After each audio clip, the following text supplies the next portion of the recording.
Hello everybody, this is the next Dominions 5 part. Not a huge amount happened this turn. Oh, except I'm summoning the most powerful beings into reality. The Queen of Elemental Air, and Anthrax, and who else?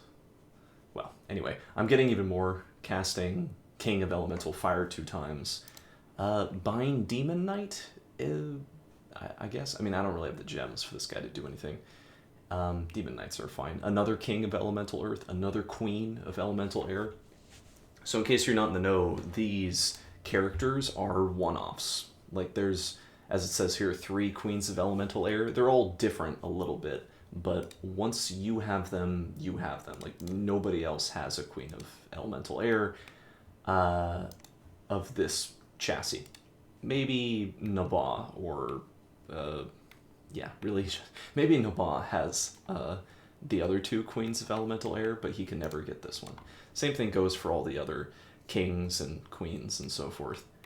So really amazing that I've been able to get all of these, and if I'm lucky, if I can get all of these, you know, that's pretty much game ending. They're just super powerful on their own. Other than that, I don't think I'm doing a terrible much amount this turn. I summoned a Wraith Lord. These guys are really amazing. They're immortal, ethereal, and they're pretty good at killing stuff just on their own without anything at all. You have them cast Soul Vortex, and they're already a pretty terrifying force. I suppose there was a couple battles here. Here's Zabalba attacking with 1 frog, who's super kitted out against, I mean, it's just province defense. Spoilers. And here is Agartha actually attacking Zabalba. I haven't seen Agartha moving out in some time, but here's his Pretender again, still armed with a Dwarven Hammer. Makes little to no sense at all. There are many other items that you could use as weapons that would be much more effective. And, you know, you should give him some shoes. I'd give you shoes if he asked to trade. But he's just fighting like garbage. So, he's not even using his weapons, he's just casting spells. Anyway, he wins. But all these events are just like a well has turned red or something, whatever. And nothing really to see here. So I'm just going to immediately jump ahead to the next turn. Alright, so many things happened on turn 53. Got a lot of slaves and gems from Vanheim. I believe this is to dispel Wrath of God, but I could be wrong about that. I think this is Marignon claimed another throne. Got a Storm Demon, got some big birds. I did get the King of Elemental Fire. And I did get one of the Queens of Air, and I did get the other King of Elemental Fire, and I did get the King of Elemental Earth. So really just my magic potential is, it's crazy. Also, I had one of my golems cast Teleport. You'll see where he goes. And what is this? Yeah, I mean, Zabalba's doing something. I found a magic site, Lilium Vale. This one's cool. 1 death gem. Anyway, found a lot of blood slaves as usual. There were a couple battles of note here. Let's jump to the Holy See, because this is where my golems jumped. All 4 of them, in fact. You can see the enemy's side has casted friendly currents. I think that's because, yeah, they're holding the items that a thug of mine used and died with a long time ago.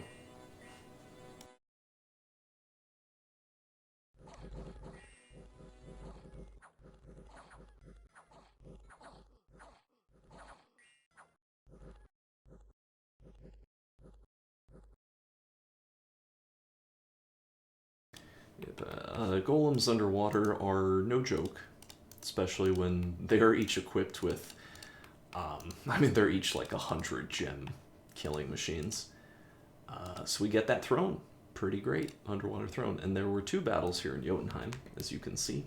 Vanrus actually sallied forth, not with anything that mattered, just kind of some like garbage. It was like with rusty equipment too, against this entire force.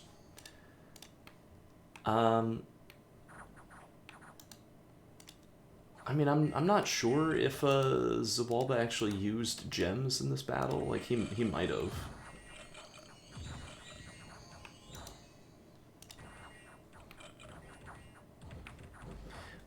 I mean, suffice to say, Vanrus does not prevail.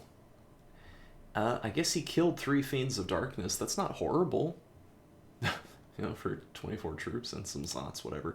But then Zabalba stormed the fortress, so this is do or die for Vanrus yet again.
So the armies of Vanrus are mostly routed, but I don't think his Pretender can safely rout because he keeps getting petrified. He keeps getting turned into stone.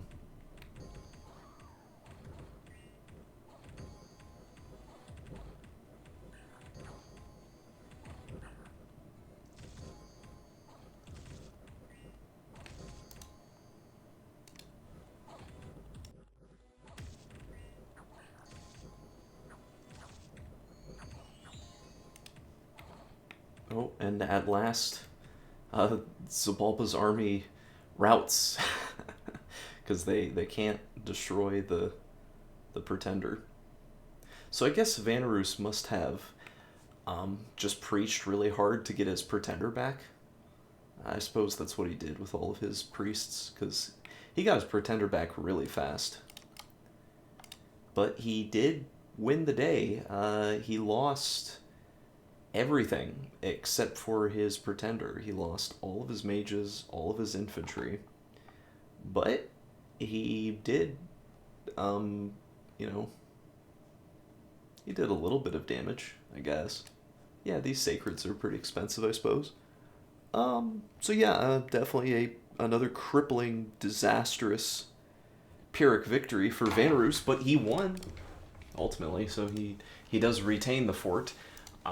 I have very low expectations if he's actually going to be able to hold it, but it's a good thing for me that Zabalba is still bogged down in this horrible war, and it's turn 54, and he's still in it. He still can't get out, so I'm not going to complain.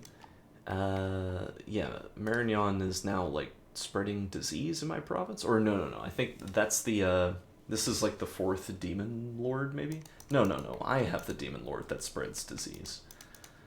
So yeah, it must be like Marignon or someone is like, they put a little disease amulet on a guy and moved him here. Whatever. It doesn't really matter that much. Although I did make a big stink about it in the diplomacy channels of the game. I was like, how dare you disease me? And, so on. And Like, okay, whatever, 50 people died. Here I am killing 57 in in my own province, but you know, whatever.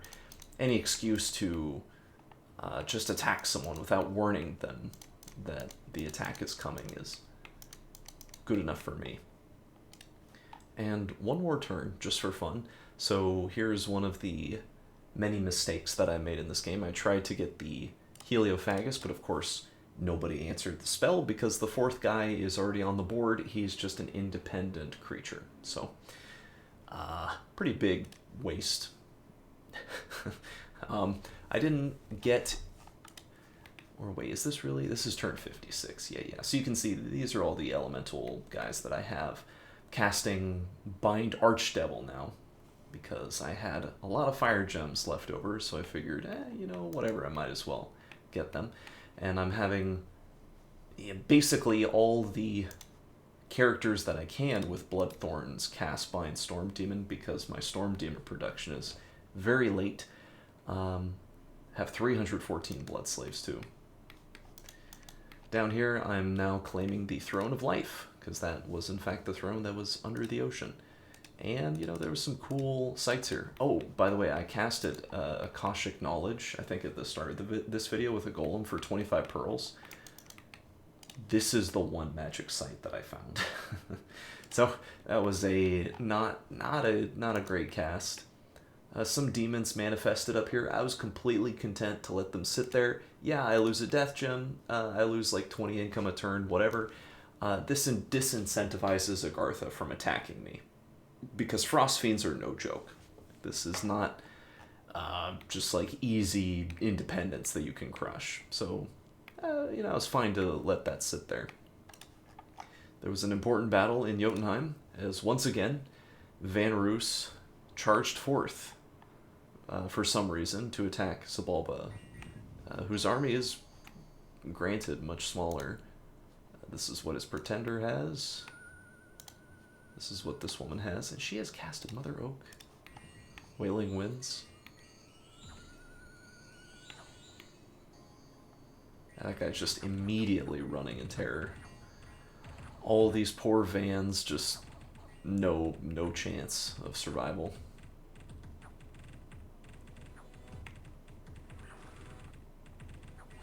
And, I mean, he's regenerating, but he's also just getting beaten up on.